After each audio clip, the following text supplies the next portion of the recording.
Welcome to the Badass Direct Sales Mastery Podcast with your direct sales dom, Jennie Bellinger.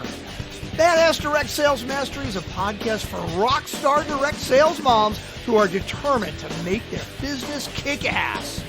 Jennie will share her knowledge of effective sales and recruiting techniques, tips to get what you want from your business, and will interview direct sales professionals and leaders from various companies. The interviews will give insight to how these rock stars got to where they are and where they plan to grow in the future. And now, the direct sales dom, Jennie Bellinger. And welcome back to another episode of the Badass Direct Sales Mastery Podcast. Yes, it's me, your direct sales dom, Jennie Bellinger.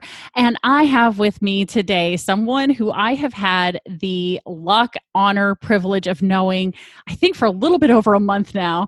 Her name is Shereese Alexander, and we met by chance, but we have become like amazing friends, and we've never even met in person. So let me tell you, networking works, people. It works. And luckily, that is what Shereese is all about. So let me tell you a little bit about Shereese, and then we'll get started on this conversation. So Shereese Alexander is a business networking coach who helps entrepreneurs create profitable partnerships through authentic connection. Shereese went from being a Ph.D. candidate at an Ivy League school to being homeless in New York City at the height of the 2008 recession. That experience taught her that while achievements and degrees are something to be proud of, human connection is the most valuable asset a person could have. She now teaches entrepreneurs the power of making a micro impact, one person at a time, in order to grow their network and their business. Welcome to the show, Shereese.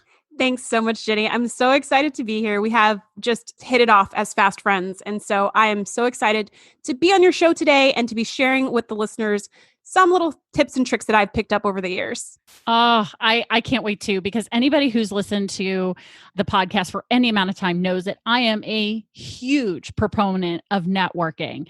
And anytime I can help people get better at networking for the purpose of helping more people get their problems solved and get more people having successful businesses, I'm going to be all about that. So when I found out you were a networking coach, I was like, oh, I've got to get her on the show so she can share some tips. But first we got to start with your story. Mm-hmm. How you went from a PhD candidate to homeless. You got to share that, because this is what started all of this for you. Yeah.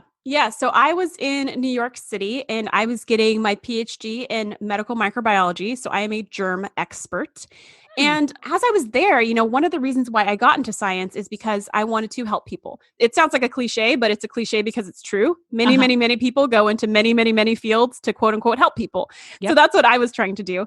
But once I got in there, I quickly realized that the way in which we do science, it's sometimes a slow and plodding process, meaning that the information that I was creating was kind of like a brick in a cathedral. And I didn't know if it was the first brick or the last brick, or more likely one of the 10 million bricks in the middle. And so the contribution I was making, while important, I probably wouldn't be able to see the value of that for, who knows, like 150 years after I died, or never. And so I started realizing, I really want something that has a little more direct impact. I want to see that what I'm doing in the world affects other people in a positive way. And I want to see it before I die. So I started looking for other ways to express that. And I got into teaching, actually. And I became a professor. But before that, there was a little in-between time where I, quote unquote, went to find myself, which is how my mom puts it, at the worst possible time, which was during the 2008 recession. So I left graduate school early. I didn't end up getting my PhD. I got a master's instead. Mm-hmm. And I left the program because I was just like, I don't want this. Like, I thought I wanted this lifestyle. I did a ton of research before I got here. And now that I'm here, I don't like it. I want something different. And so I went to find myself, and I found myself not able to find a job, not at McDonald's, not at Starbucks, nowhere, because there just were no jobs. Yeah. And then I found myself sitting on a street corner, like crying, sitting on a suitcase, one lone suitcase with all my earthly possessions. And I was like ugly crying too. And this is like on a street corner in like Brooklyn. And I am not a big crier, and I certainly do not cry in public, but I was sitting on my suitcase on a street corner in Brooklyn, boo-hoo sobbing, ugly cry, snot and everything, talking on the phone to my mom, just feeling like I have failed in life. Like, how did I get to this situation? And I was contemplating going to a homeless shelter or maybe coming back to California, which is where I'm from. And I was just like, I don't know. And this was like a Sunday, and I had just gotten a job as a professor that was going to start that next Tuesday. And so I was talking to my mom, and I was just like, I don't know. I messed this whole thing up. Like, I'm just such a failure, such a loser. Like, I don't even know. And, my mom was quiet for a minute. And then she said, you know what? I really think you need to take this opportunity to become a professor, because if you don't, you're going to regret it for the rest of your life. And honestly, what doesn't kill you makes you stronger. So if you think you can make it in the shelter, I think you should. And it was just brilliant advice. And I was quiet for a minute. And then my mom was like, never mind, just come home. Because she thought like maybe that was a big like mom mistake, because my response was like dead silence. But I was like, no. Like, I was just thinking, like, You're right. I would absolutely regret that for the rest of my life. So I took her up on that. I went to a homeless shelter, and I was sleeping at the shelter at night and working at the college campus during the day. And it was like a very emotionally and mentally challenging time for me. One particular night, I remember laying on this bloody cot in this converted warehouse at the end of Brooklyn. And it wasn't my blood, by the way. So that tells you kind of the condition of the shelter. Mm-hmm. And I was just like, that expression, losing your mind? Yeah. I felt my mind slipping away. So I felt the origin of that expression happening to me. And I was just like, I had a strong talk with myself, and I was like, look, kind of repeating my mom's word, what doesn't kill you makes you stronger. And you can decide if you want this to be your life. Like, do you want to be in the shelter for the rest of your life? Or do you want to say that this is the lowest point I will ever be in, and I can only go up from here?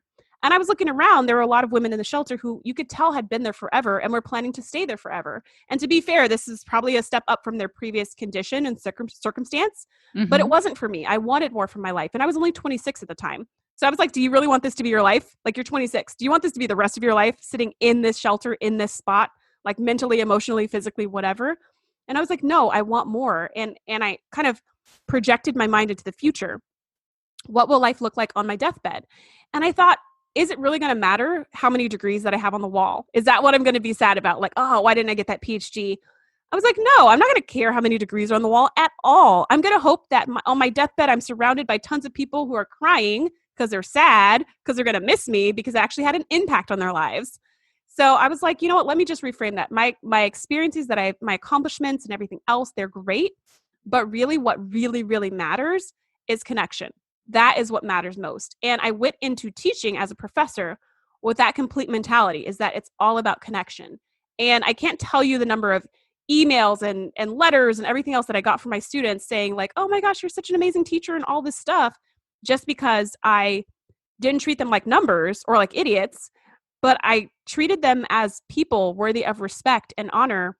And I connected with my students, who at the time were also in their 20s. I was like the same age as all my students. Yeah. So that was but I looked like I was 12. So it was really weird for them, at least. It was really weird. But just that, having that connection, I think just makes all the difference. It just makes all the difference. So that's kind of where this started, my pivot to focusing on meaningful connections. Because I really think at the end of the day, that's what matters. And all of the other stuff, like money and accolades and yada, yada, yada, any other like tangible physical thing I can point to, is only fun because of who you get to share it with. Which is a point of connection. Mm-hmm. Oh, yeah. Love it. So as you've gone through and you're, teaching now businesses how to network, especially, are you working with like solopreneurs, small business? Like who are you typically teaching these networking connection? How are you coaching them basically? I work mostly with solopreneurs or with small business owners who have a really small team, like 3 to 5. And that's because the tips that I'm teaching about connection, you cannot outsource to a VA. When it comes to building relationships, you actually have to be in the driver's seat. And so I found that that's a little bit easier when someone's like a solopreneur or a small business owner, because they're doing it all anyways. And I feel like it's just maximizing their time and efforts for them to be building relationships. They can always hire a VA to send emails, but when it comes to making those connections, like you kind of have to do it yourself. Exactly right. And I know probably quite a few of the people who are listening right now, the listener is thinking to themselves, hire a VA. What's a VA? So great. So then you're perfect for this. Yeah, exactly. If you don't know what that is, you're perfect for this strategy. Exactly. Because here's the thing. when someone is in direct sales, when they're in network marketing, they are in business by themselves. They are an independent business owner or an independent contractor selling products or services for a company, right? Who has chosen not to have a brick and mortar location to sell their products or just sell them online. They want to actually use word of mouth networking to get the products out there. Right. So learning how to network effectively is what's really going to make the biggest difference in your business. And from what I see, it's the biggest difference between people who succeed in network marketing or direct sales versus the people who don't. Right. So the Federal Trade Commission has put out a statistic saying that in the first 5 years, 90% of people have already left direct sales. Right? That the turnover rate is 90% in 5 years, right? Or less. So to me, the biggest difference is the people who are around for 5 years or longer are networking. They may not realize that that's what they're doing, but they've got to be networking in a way that's effectively building their business, right? So what we want to focus on today is really understanding, how we define networking, right? And I love the way you talk about it as making micro impacts. I think that's brilliant. So how have you come to be a business coach then from, being an expert on germs into being a business networking coach? What has that journey looked like so that we can then begin to delve into the networking part of this? Well, I've always been an educator. I'm still an educator. It's something that is just part of my fabric. The same way I'm still a scientist, like that's always going to be there. It's just the way that I think and I work. I think over the years, what I've seen though is in science and in education is again, it's that micro impact and it's that connection piece that makes all the difference. So for science, very similar to direct sales, the scientists that are the most successful are the ones who can communicate most clearly and who have a large network. It's not the ones who are the most brilliant. It's not the ones who have the greatest breakthroughs. It's not the ones with the best technical skills or research abilities. Not at all. It's the people with the best connectivity, those who are most connected and who can clearly articulate what they do and why it's important. They get all the grants, they get all the funding because other people can understand them. Because you can understand them and because other people like them and know them. Like these are those quote unquote soft skills, but really they should be called advanced skills. Yeah. These are the skills that you need to be successful in the world. And so as someone who is in direct marketing or direct sales, you're in a unique position to hone those skills that you can use any and everywhere. And that's really going to set you apart. I heard one of my mentors, his name is Jay Facette. He's the founder of JVology. He often talks about this. He talks about entrepreneurs, and I think this is especially relevant to people in direct sales. He talks about entrepreneurs being kind of bootstrapped or like DIY type people and how that can be a strength, right? Is that you can get yourself to do hard things. Right. But at the same time, he says the other side of that coin is that being that lone wolf, you don't run with the pack. Like you lose a lot of steam in trying to do everything yourself. And you need to be able to rely on other people to help you. And that's really what networking is. Creating a network is creating a bunch of other people who know, like, and trust you, who want to support you and your business the same way that you support them and whatever they're doing.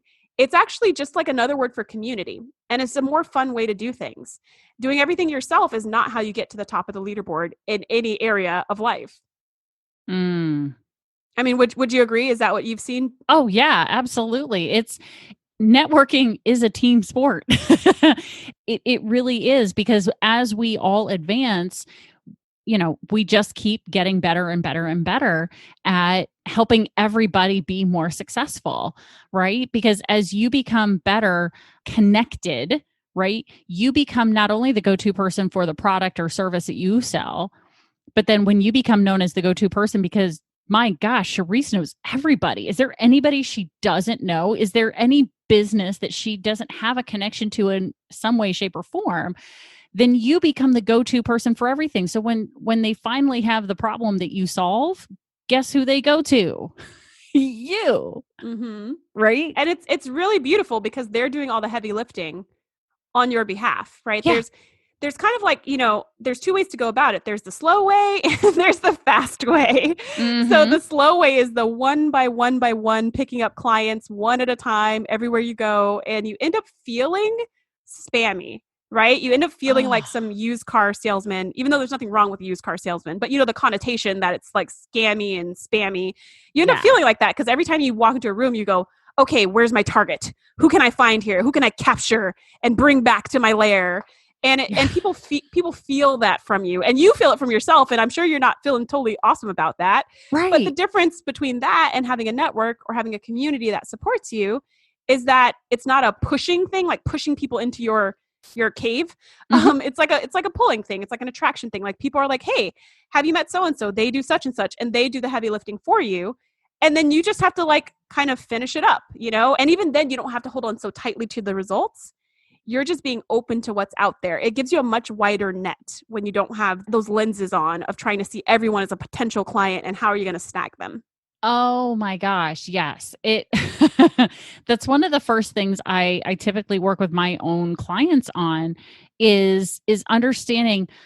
Yes, I understand that everybody can use oils. Okay. And guys, I'm not picking on oil distributors. Okay. You got to pull an example, right? So yes, everybody can use oils, right? But who are your absolute best clients, right? Because when you are trying to grab everybody, yes, you become that super spammy person, to use the stereotype you use, the sleazy car salesman, right? Mm-hmm. And then nobody wants to talk to you. Right. And my goal for my own business was I never wanted to be the person that when they saw me coming down the aisle at the grocery store, that they would look at their list and magically the thing they needed was in the next aisle over. Right. I never wanted to aisle be. You're in, it's going to be the next aisle over. Yes, exactly. So I never wanted to be that person. So my goal was to figure out how can I build a business without spamming people, right? Mm-hmm. Did I maybe possibly make some of the mistakes that I've helped my clients to try and avoid? Yes, because I'm saying, please let me shorten your learning curve because mama screwed it up 10 years ago. Okay. I mean, me as well. Thing. Me as well. So many things where I'm like, oh, that was horrible. And even while I was doing it, I was like, this doesn't feel right, but that's what everybody else says I should do. So, okay, I'll do it that way. And then I'm like, no, I just shouldn't have done it that way. Like that was a horrible decision. Right. Yeah. And yeah, like to use the oils example, imagine going to your very best clients and saying, hey, like, let's do this thing up even bigger. Who do you know who loves oils? Like, let's all work together to build everything, which I know is like a big part of direct sales is being able to pull in other people into your team. But like the reason why it works when it works is because you're finding super fans who can go out and be advocates versus finding everyone in the world and being like, hey, do you want to tell them about my oils? Do you want to tell people about my oils and trying to make them your used car salesman?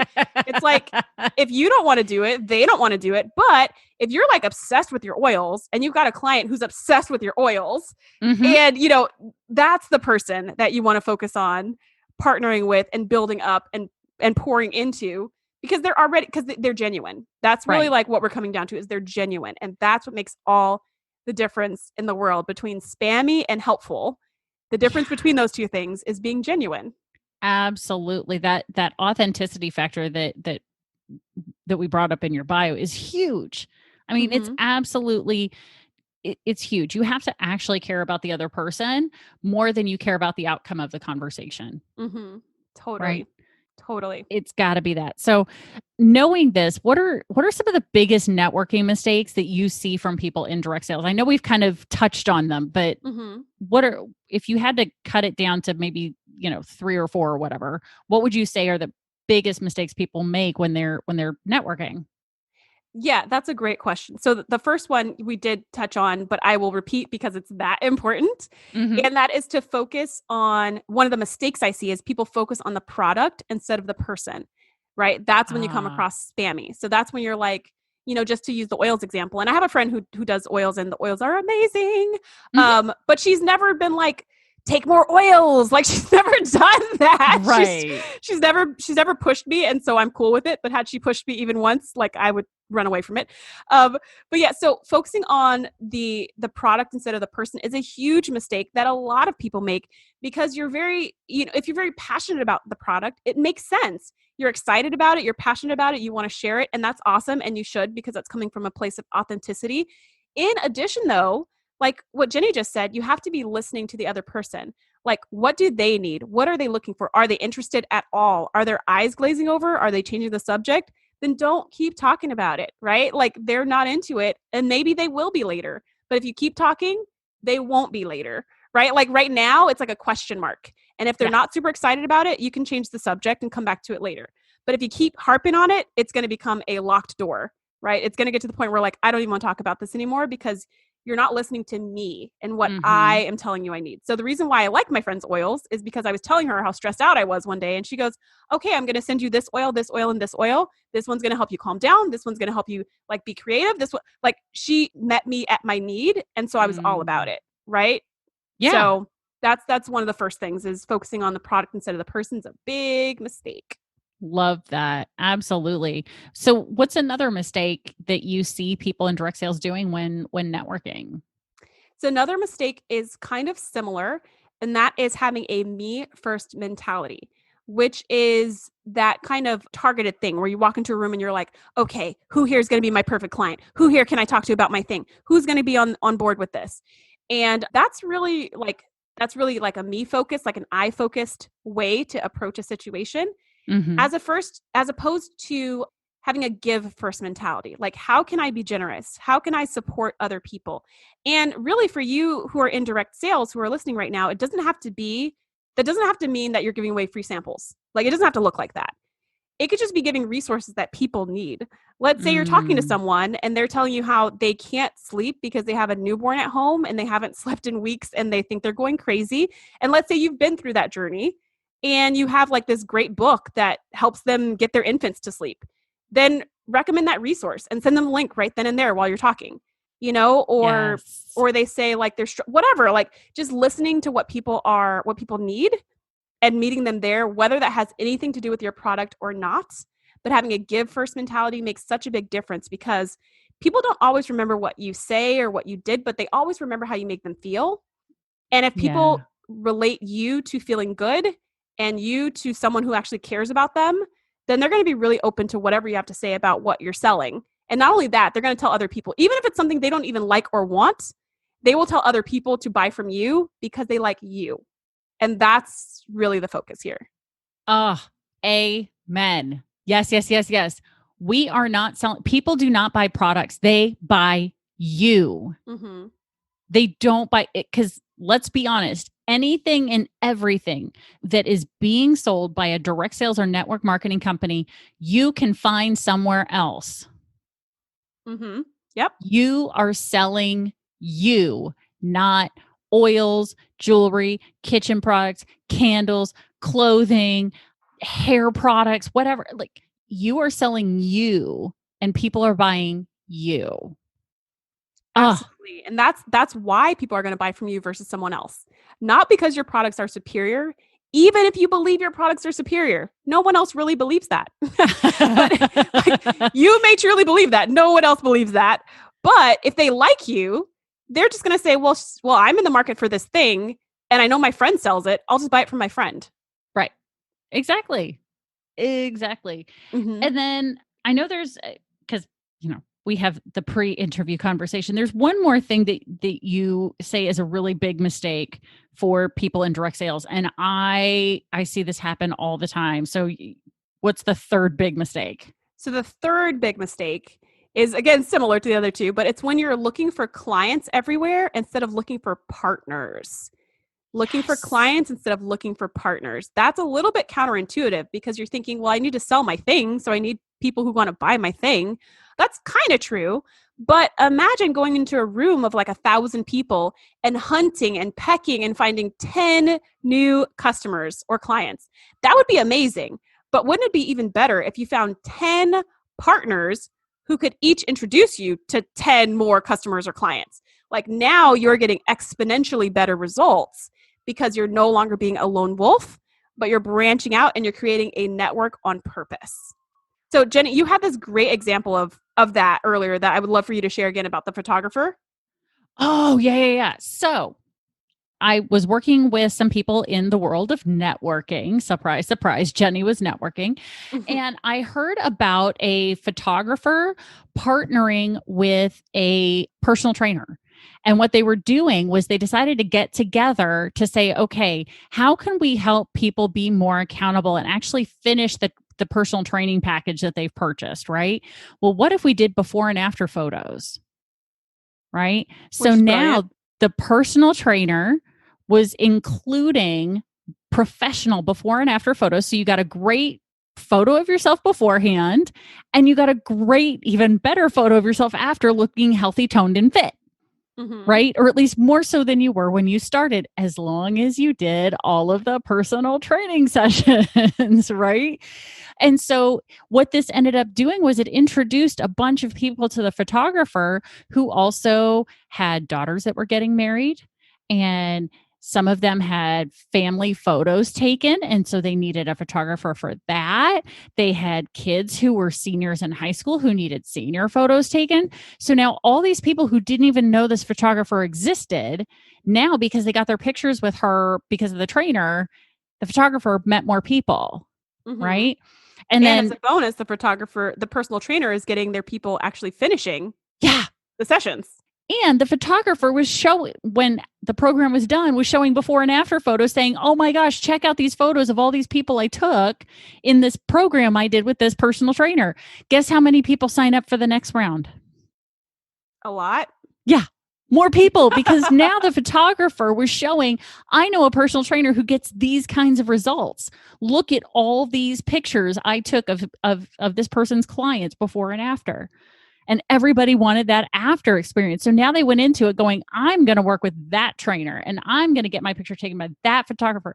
And it created this amazing partnership that built growth of both of their businesses over the course of a year, because then they got more clients, because then all of a sudden all the personal training clients were also sharing their before and after pictures. And so then they were getting training and photography clients from that. So it's this whole, huge, wonderful 3-way networking thing that happened that helped to build their business.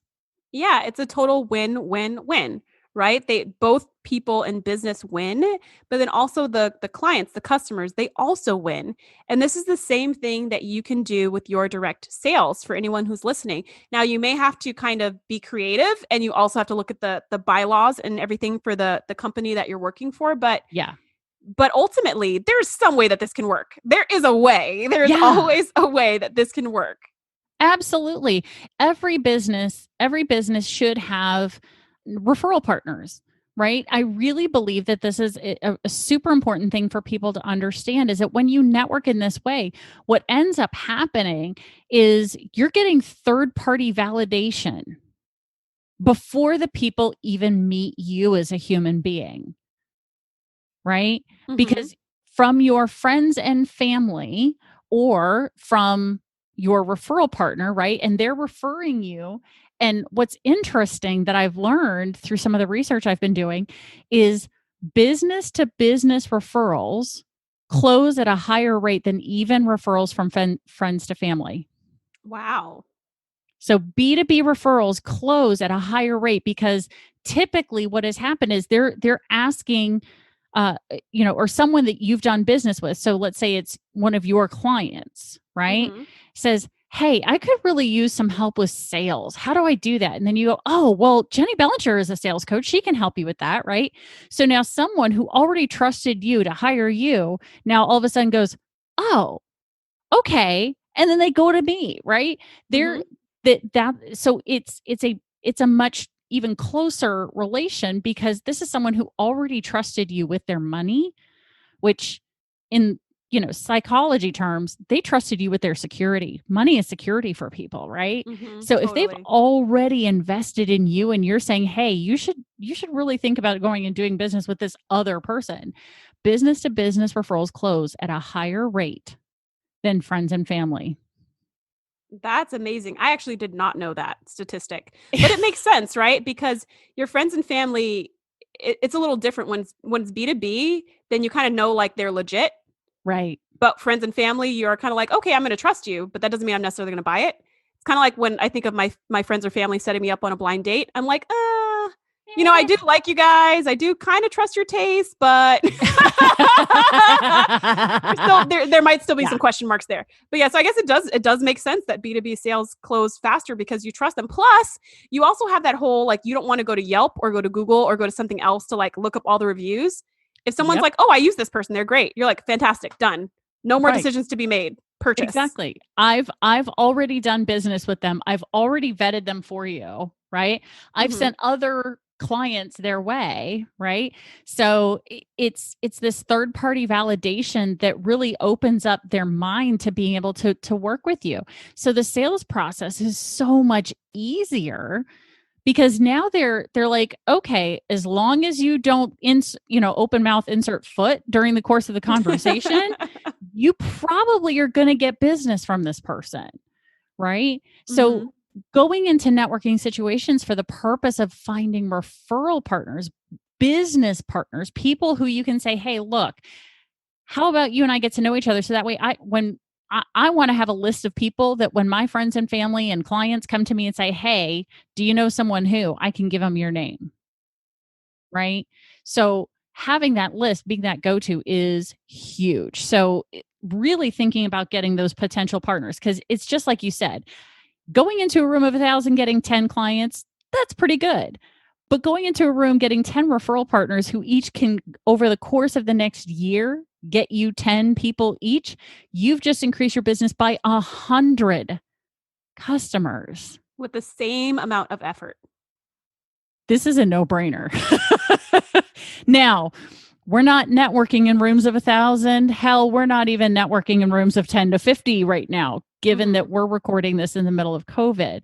So one of the things that I'm sure the listener is thinking right now is, well, yeah, that's great, except I can't network. Except in person. Yeah. Except Shereese, have we ever met in person? We have never met in person. Not yet. No. Oh, it will happen, right? When it's safe, it will happen. But you and I have never met in person, but we have met through networking virtually. So what are some of the ways you recommend that people can begin to network virtually to build their list of connections?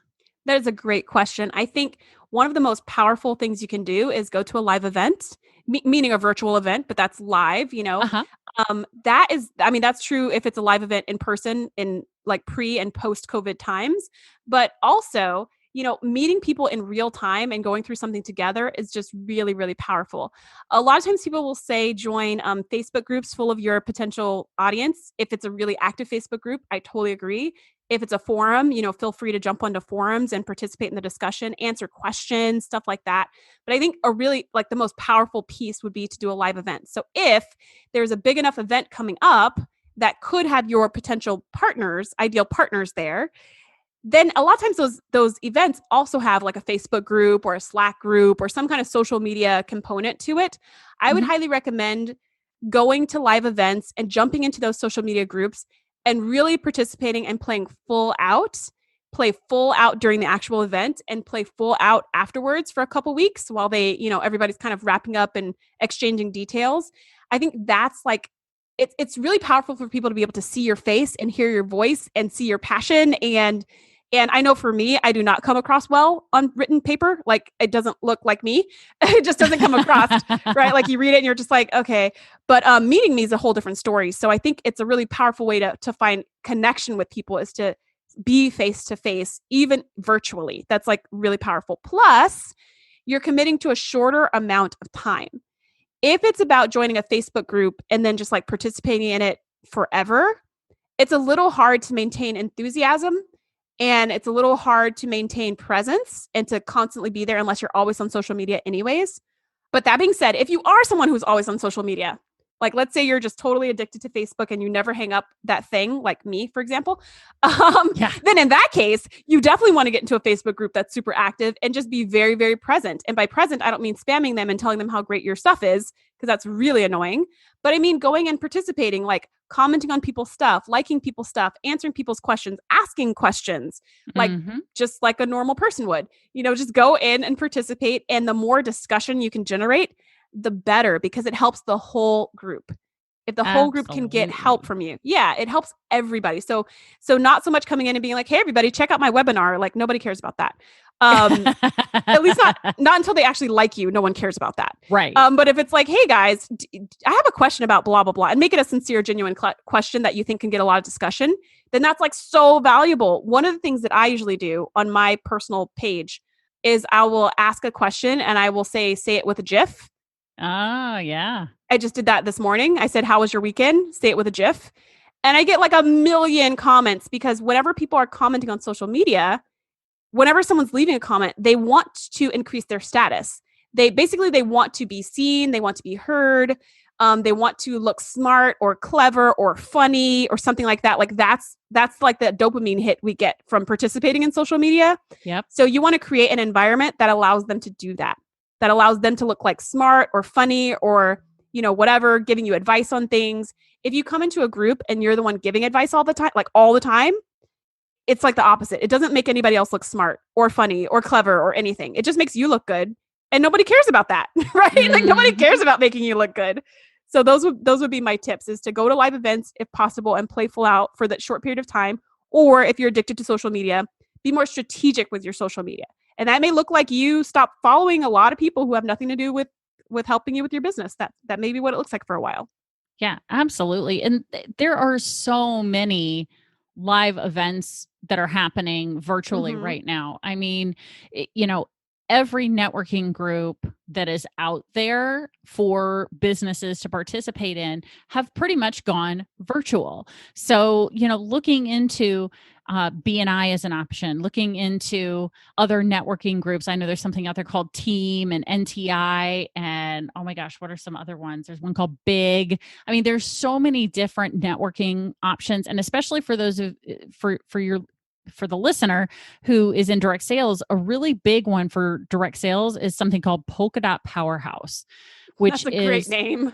Right. And it's 40 to 45% at any given time, their membership are women in direct sales. Wow. So they are very direct sales friendly, which is nice, because I know in some of the more traditional business oriented networking communities, they can sometimes be a little tough on I was going to say snobby sales. But yeah, let's say tough. Tough, snobby. Those they are true. I mean, it's certainly true. I experienced that. I experienced that myself in my very first chapter that I was ever a member of. I had somebody who would not have a one-to-one with me. And so finally I was like, the only way I'm going to get this person's attention is if I give them so many referrals that they can't ignore me. And so I intentionally spent like the next 4 weeks digging in my network for referrals for this person, and sent this person so many people that they came up to me during one of our chapter meetings and they were like, in the last month, you've sent me more referrals. You personally have sent me more referrals than the entire chapter in the last 6 months. Wow. How did you do that? And I said, well, I'm in 2 or 3 new homes every single week.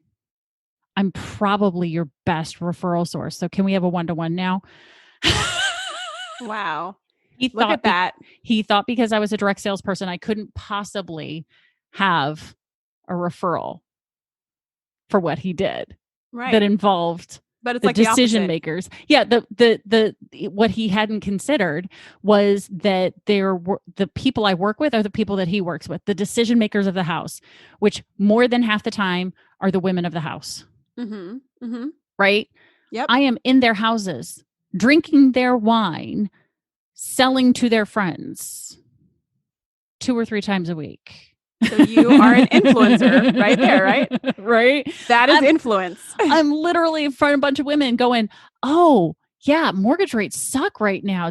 you know what? I know the vice president of such and such mortgage company. Would you like me to have her call you? Would you really? Oh, yeah. You guys could talk about refinancing. If it doesn't work, it doesn't work. But you know what? Like, I became the problem solver pretty much right after every party because people are like, hey, do you have someone who fixes auto glass? Do you have someone who does this? Do you like, And you're like, yes, I do. yeah, absolutely. So networking virtually, it can be done. You've just got to be ready and willing to go do that and look into what your options are for that. But I mean, I can tell you Polka Dot Powerhouse has many chapters that are completely virtual and have been since pre-COVID because they were opening chapters in as many states as they could. But if there were people who wanted to join, but they didn't have a chapter near them, they said, okay, well, let's just do it. Can you sell to anyone, anywhere? Yep. All right. So they have online virtual chapters for people who can sell to anyone, anywhere. And the purpose is for them to get together and figure out how can we work together to build everybody's business in this group. And that is so powerful, right? That's the opposite of now I've joined this company. Let me go sell to the 5 friends that I have and my mom, and then I'm done. Or, let me go into room after room after room trying to spot the perfect client and convince them or whatever kinds of things we tend to think of. I'm speaking more to someone who's like maybe brand new because that's usually what goes through your head is like, oh my gosh, where am I going to start? And then that's where you start. And this model of really growing your network and focusing on creating a community that can really support you, that you can also support is the fast way. Like it's so much easier and it's more fun this way. And there's not all that pressure. I love that there are organizations like that are already kind of plug and play. They already exist. Yeah, absolutely. And what's nice again, is that they have the belief in this business model. They aren't snobby about it. Now, not to say there aren't individual members of chapters of various networking organizations who aren't still going to have that sense with some people. But for the most part, what's nice is when you have an organization that as a whole supports it, right? Is a big and understands it. Model. I think that's important too, that Absolutely. They understand and support this business model. That's the environment you want to be in so that you're not fighting an uphill battle when you're looking for partners. Exactly. It's already hard enough. Don't make it harder on yourself. Get with a group that believes in who you are and what you do, right? So I could pick your brain on networking forever, right? And so we're probably going to have to do another one of these episodes later and do the networking 201 interview to take it just a little bit deeper, right? But until then, I know you have a giveaway for the listener. Can you tell us a little bit more about your 10 tips for connecting with influencers? Yes. So this is a resource that has 10 tips plus a few bonus tips about connecting with influencers. And by influencers, I'm not talking about a celebrity with a big Instagram following. I'm specifically talking about somebody who has influence with your ideal clients or customers, right? These people we're trying to partner with, right? So instead of influencers, I could say potential partners. Right. But these tips are for how to reach out to those potential partners who do have a lot of influence. So if it's someone who who you're kind of close with, it's a lot easier because you can just reach out to them directly. But if it's someone that you don't know, that you admire, maybe someone whose email list you're on, like you see the stuff that they're doing in their company or their business or what have you, but you personally don't necessarily know them. These are some tips for getting on their radar and starting to build that relationship so that you can have those other people who maybe have a larger sphere of influence than you do, get to know, like, and trust you so they can become those referral partners for you and share you to their audience. I love it. Yes, exactly. Because again, that's what networking's all about. So how can they access this freebie for them? So to get your hands on the 10 tips for connecting with influencers, you can go to my website, go to jvjoy.com/10 tips. So that's JV as in joint venture, because I'm all about partnerships and joint ventures. And then the 10 is the number 10. So I'm going to say it one more time, jvjoy.com/10 tips. I love it. And listener, just so you know, I've got the link in the show notes. So you guys can just literally pick up your phone, scroll through the episode till you see the show notes, and then you'll see that link right there. It'll probably be near the bottom with all her contact information. And then if somebody wants to reach out to you just to get some more information about who you are and what you do and how you can help them through networking, how would you like them to reach out to you? Probably the easiest way to do that is to go to jvjoy.com and then hit the little contact form, the little contact form. And then you can shoot me an email. It goes directly to me. I read all of my emails. And the email address is care@shereesealexander.com. But Shereese is very hard to spell. So trust me, I've been doing it my whole life and it's freaking tricky. There's a lot of E's going on in there. And if you miss one, I will not get the email. So I highly recommend you go to jvjoy.com, hit the contact button, and you can go ahead and leave me a message and shoot me an email and I can get right back to you. That is awesome. I don't think your name is all that hard to spell. It is a lot of E's, but it makes perfect sense to me. So as long as people can remember, there are no other vowels, just E's. No other vowels, no A, no I, those are not there. No, it's a lot of E's, and that's okay. So thank you so much, because this is incredibly valuable information and people need it now more than ever, especially with how to network virtually. And by golly, that is a whole, like I said, that in and of itself is a whole other networking 201 level class. Definitely. For the networking professor. My God, there we go. That's a good name for you. That is actually a really good name. I like that a lot. I like that better than networking coach. I might actually steal that from this podcast on. Go for it. You can have it. I love it because you are a professor. And so it just makes sense. The networking professor.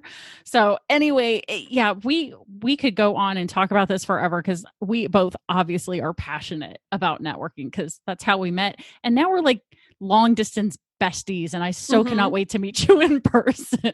Me neither. And I can't wait to have you on my podcast. Oh my gosh. Oh yes. Listener. On both of my podcasts, actually. Yeah. Well, okay. So we have to tell them your first podcast is the TNG podcast. Okay. If we have to explain to you what TNG is, you're probably not a fan. Okay. Yeah. I mean, I will say it's Star Trek. We do need that part because because they can't see it right now. Yeah, that's true. So it is a Star Trek based podcast, but TNG, it's my favorite version of all the Star Treks. So when I found out she was doing the TNG podcast, I found out about it before I ever met you in person. I was like, who is this person? I need to meet her. And Virginia was like, yeah, you totally do. You two are going to be like peas in a pod. Like, and she was so right. She was so right. She was so right. And our beloved Jenny is going to be a guest on our TNG podcast, geeking out with us about Counselor Troy. It's going to be fun. Oh, she's my favorite. I love Which that. I love because we just do not, I mean, she just does not get enough play in our show, the show. And so we don't have a lot of love for her in season 1. And but she becomes amazing, right? But in season 1, she's like useless. So we're so excited to have you come and just like show her some love for a change. Well, and it's great because one of the things I didn't realize about myself, because I didn't realize that being an empath was an actual thing. Now the way they portray empaths on the show is, a little hard to believe for most people, that they can literally read minds but empaths do exist. And what I have found out is that I am a little bit of one, which was a big eye opener because I was like, I'm sorry, that's a what? How does that work? Like, what do you mean? But it explains a lot why there are some people that I cannot be around. Right? Because whenever I'm around them, I'm like, the whole world just went dark, right? Or the whole world just like, I feel like it's crushing. What is going on? And it's only when I'm around this one person. What the hell? And then I found out about empath. I'm like, oh, their energy is so negative that my positivity is like, can't hold it out. Wow. I was like, oh God. Anyway, but we've gone off, digressed yet again. I think that's just going to be our lot in life as friends. But anyway, so thank you so much for sharing this on the show. We are going to have you back because this is something that just needs to be revisited, and people need to be reminded of it again and again and again, and how to get better and better and better at it each and every time they go out into the networking world. So thank you for sharing your expertise and your time. And Absolutely. I cannot wait to hang out with you again. Yeah. Thank you so much for having me. It's been such an honor. And yeah, I've loved every second of it. So, yay. We have lots of fun. All righty. Well, hey guys, get ready because here comes another badass episode. Thanks for listening to the Badass Direct Sales Mastery Podcast with your direct sales dom, Jennie Bellinger. Why are you waiting to go to badassdirectsalesmastery.com? Don't make the dom get her whip. If you enjoyed this episode, make sure to share it with another rock star that you know in direct sales after you subscribe to the podcast so you won't miss any future episodes. You can also check out the show notes for links and any contact information mentioned in today's episode. We'll see you next time.